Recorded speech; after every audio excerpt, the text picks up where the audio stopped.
मुसलमानों का डर। भाई साहब, आजकल लोगों को मुसलमानों के नाम से इतना डराया जा रहा है, इतना डराया जा रहा है कि कई अंकल तो घर से दो दो कच्छे पहन के निकलते हैं। क्या पता कोई मुसलमान आगे आ जाए और एक कच्छा धोखा दे जाए। यार, मुसलमानों का डर। वो आंटियां जो जवानी में I love Shahrukh, I love Salman Khan करती घूमती थी, उनको 50-60 की उम्र में डर लग रहा है कि कहीं वो लव जिहाद की शिकार ना हो जाए। वो अंकल जिनकी पूरी जिंदगी मोहम्मद रफी के गाने सुनने में कट गई, अब उनको मुसलमानों की आवाज से इतना डर लगने लगा है कि अगर कोई सब्जी वाला गली में आकर बोल दे आलू ले बैंगन ले, तो अंकल लोगों को लगने लगता है कि किसी ने उनकी सुन्नत कर दी। भाई साहब, बस इसी डर की वजह से, इसी डर की वजह से मैं भाजपाई बनते बनते रह गया। एक्चुअली हुआ क्या कि देखो, देश में जैसे तैसे ही सही, लेकिन मोदी जी जीत गए, तीसरी बार सरकार बना ली।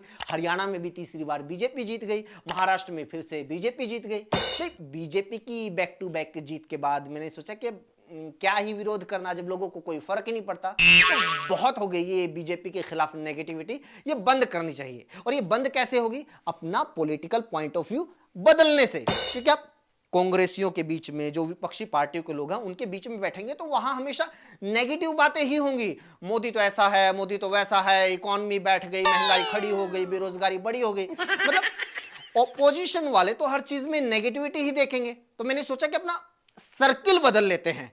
मैंने अपने बीजेपी वाले दोस्तों के साथ उठना बैठना शुरू कर दिया। मुझे लगा कि उनके बीच तो हमेशा पॉजिटिव बातें होती होंगी। देखो मोदी ने कितना विकास कर दिया, देखो मोदी ने सड़क बनवा दी, देखो मोदी ने फ्लाईओवर बनवा दिया, देखो मोदी ने वॉर रुकवा दी, देखो मोदी ने धरती हिला दी, देखो मोदी ने आसमान झुका दिया, देखो मोदी ने मणिपुर जला दिया, मतलब मणिपुर बचा लिया। मतलब मुझे लगा कि बीजेपी वालों के बीच तो हमेशा ऐसी ऐसी पॉजिटिव बातें होती होंगी। लेकिन भाई साहब, ऐसा कुछ नहीं है। मामला ठीक इसके उल्टा है। वहां सिर्फ और सिर्फ डर है, मुसलमानों का डर। वहां हर बात पर आपको डराया जाता है। मुसलमानों की जनसंख्या बढ़ जाएगी, मुसलमान देश पर कब्जा कर लेंगे, मुसलमान गजबाए हिंद छेड़ देंगे, मुसलमान टुकड़े टुकड़े कर देंगे, मुसलमान फ्रीज में लगा देंगे, मुसलमान घर में घुस जाएंगे, मुसलमान आपकी रजाई छीन लेंगे, ऊपर से पंखा चला देंगे, मुसलमान दंगे करा देंगे, मुसलमान आपकी तोंद बढ़ा देंगे, मुसलमान आपकी सुसु छोटी कर देंगे। मैं बीजेपी वालों के पास मन की शांति ढूंढने गया था, लेकिन depression, anxiety, stress, sugar, migraine, dandruff, acidity, dual personality disorder, इतनी सारी बीमारियां लेकर वापस लौटा। क्यों?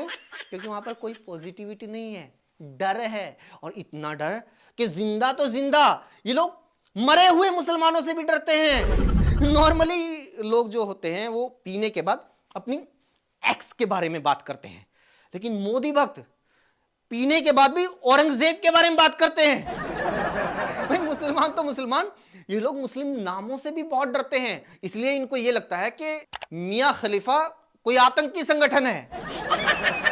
मुझे तो इनके साथ रह के पता चला, इंजॉय नहीं कर पाते ये लोग। क्योंकि इंजॉय करने का जो सबसे सही, सस्ता और मस्त जरिया है वो है म्यूजिक, गाने। लेकिन दिक्कत ये है कि हर गाने में कोई ना कोई उर्दू का वर्ड जरूर मिलेगा। और भाई साहब, उर्दू का वर्ड कान में पड़ते ही इन लोगों को ऐसा लगता है जैसे किसी ने इनका धर्म परिवर्तन करवा दिया हो। याद है जब हम छोटे थे तो घर वाले सुलाने के लिए हमें डराते थे, बेड के नीचे पैर मत रखना, छिपकली है, नीचे तो बिल्ली है, नीचे तो भूत है।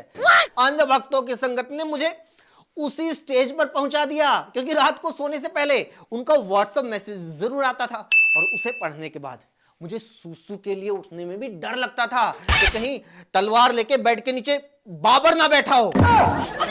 एक और इंपॉर्टेंट बात, झूठ बोलते हैं ये लोग कि मोदी के पीएम बनने से पहले हमें सिर्फ मुसलमानों के बारे में बताया जाता था, हमें सिर्फ मुगलों के बारे में पढ़ाया जाता था। घंटा, बीजेपी वालों से मिलने से पहले मुझे बाबर और अकबर के पूरे नाम तक नहीं पता थे। ज्यादातर लोगों को नहीं पता थे, आज भी नहीं पता होंगे। लेकिन एक महीने बीजेपी वालों ने मुझे मुगलों के बारे में इतना पढ़ा दिया कि मुझे ये तक पता चल गया है कि चंगेज खान ने कौन से युद्ध में कौन से कलर का कच्छा पहना था। बस भाई साहब, इतना डर देखने के बाद एक दिन मेरे भीतर का हिंदू जाग गया, और हिंदू ने उठते ही सबसे पहले बीजेपी के सारे व्हाट्सएप ग्रुप एग्जिट मार दिए। क्योंकि नहीं हो सकता भाई, नहीं हो सकता। मैं नेगेटिविटी में जी सकता हूं, लेकिन इतने डर में नहीं जिया जा सकता। टीपू सुल्तान के डर में मरने से अच्छा है कि मोदी की जलन में बाल झड़ जाएं। घर में बाबर अकबर के भयानक सपने देखने से अच्छा है योगी आदित्यनाथ का बुलडोजर चल जाए। हाँ, एक बात और, ये 1 महीने में बीजेपी के जो अंध समर्थक थे उनके बीच रहने के बाद मुझे आ गया कि उनसे डील कैसे करना है। मैं सारे गुर सीख गया, इतना एक्सपर्ट हो गया कि अब अपना कोर्स शुरू कर सकता हूं, how to deal with Modi bhakts. अब मुझे कोई जो मोदी भक्त है वो सोशल मीडिया के ऊपर ट्रोल करता है तो मैं गुस्सा नहीं होता, मैं उसके इनबॉक्स में मैसेज छोड़ देता हूं, पार्ट टाइम जॉब, घर बैठे कमाए 15,000 रुपए, जल्दी मेरे मेल के ऊपर रिज्यूमे भेजो। जो आदमी पिछले 1 हफ्ते से मेरी वीडियो पर गालियों वाले कमेंट कर रहा था वो अगले 1 महीने तक मेरी कॉल का वेट करता है। और 1 महीने बाद भी वो मुझे ट्रोल नहीं करता क्योंकि वो जॉब के लालच के चक्कर में पहले ही मुझे इनबॉक्स में सॉरी बोल चुका है।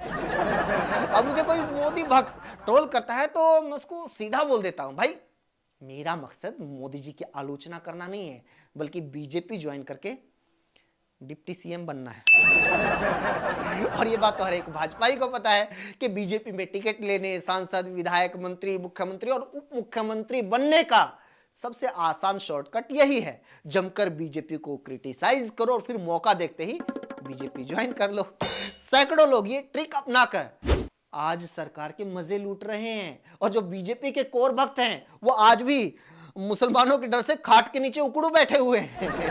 इन लोगों को आज तक समझ में नहीं आया कि नफरत से भ्रष्ट हुई बुद्धि और पार्टी को बेवकूफ बनाना बहुत आसान है। इसलिए तो कोई भी जो स्कूल ड्रॉप आउट है, गली का गुंडा, वो मुसलमानों के खिलाफ 4 वीडियो बनाकर रातों रात बीजेपी का स्टार लीडर बन जाता है। और बीए एमए पास अंकल सोशल मीडिया पर बैठकर ऐसे लोगों को पूजने लगते हैं। इसलिए ऐसे लोगों की आजकल देश में बाढ़ सी आ गई है। कोई मुरादाबाद की सोसाइटी में किसी मुसलमान डॉक्टर के घर लेने का विरोध करता है, कोई मुस्लिम दुकानदारों को धमकाता हुआ घूमता है, कोई रेहड़ी फड़ी वालों को पीटने लगता है, कोई बच्चों को पीटकर उनसे जय श्री राम बुलवाता है, तो कोई बीफ के नाम पर मारपीट करता है।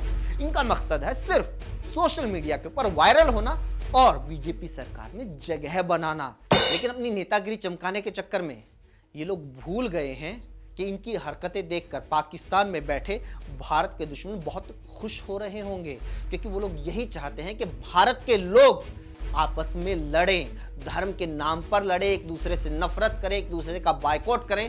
वो चाहते हैं कि हमारे देश में मुसलमान या कोई भी समुदाय के जो करोड़ों लोग हैं उनसे मान सम्मान के साथ रहने, मेहनत मजदूरी और कानूनी तरीके से कमाई करने के सारे साधन छीन लिए जाएं, सारे रास्ते बंद कर दिए जाए और उनके सामने चोरी, लूट, डकैती और क्राइम के सिवाय कोई रास्ता ना छोड़ा जाए। किसी के धर्म के खिलाफ नफरत फैलाने वाले लोग असल में भारत के करोड़ों लोगों को क्रिमिनल बनाने के प्लान के ऊपर काम कर रहे हैं। इसलिए वक्त रहते ऐसे लोगों की साजिश को समझिए और हो सके तो ऐसे लोगों को समझाइए जो जाने अनजाने में ऐसी हरकतें कर रहे हैं। अरे वैसे समझ में नहीं आ रहा तो बांग्लादेश और पाकिस्तान का हाल देख लो। एक धर्म का देश बनाने, अल्पसंख्यकों को पीट पीट कर एक धर्म का वर्चस्व स्थापित करने के चक्कर में कैसे उन लोगों ने अपने देशों को बर्बाद कर लिया। इसी के साथ इस वीडियो में इतना ही। आपको अच्छा लगा तो लाइक ज़रूर कीजिएगा, कमेंट करके ज़रूर बताइएगा वीडियो हमारी कैसी लगती हैं। हमसे जुड़ने के लिए हमारे चैनल को सब्सक्राइब कीजिए, हमारे वीडियो को और लोगों तक पहुंचाने के लिए शेयर कीजिए। Thank you so much.